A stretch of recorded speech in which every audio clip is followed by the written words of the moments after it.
શાંતિથી ધીરે ધીરે આંખો ખોલો। બંને હાથની હથેળીઓને બરાબર બે હાથેથી ઘસો।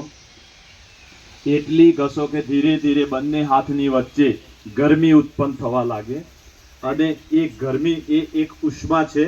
એ ઉષ્માને પોતાના નયનો આગળ લગાવવા એટલે કે આંખો પર લગાવો।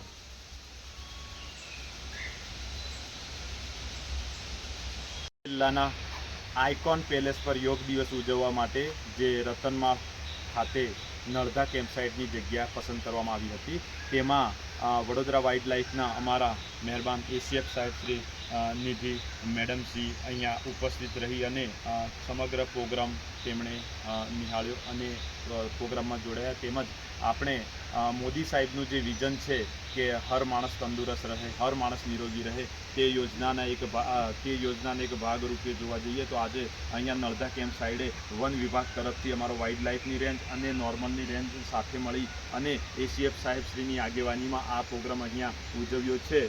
અને આ પ્રોગ્રામ અહીંયા રતનમાળ ખાતેની કેમ્પ સાઇડ ખાતે જે ઉજવવામાં આવેલો છે તે પ્રોગ્રામની અંદર આશરે 100 થી 120 જેટલા કર્મચારીઓએ ભાગ લીધેલો છે અને બધા જ કર્મચારીઓને આજરોજ શુભેચ્છા પાઠવીએ છીએ કે આવતો સમય બધા માટે નિરોગી રહે અને તંદુરસ્તી બક્ષે તેમજ યોગને જીવનમાં ઉતારીએ। અસ્તુ। જય હિન્દ, જય ભારત।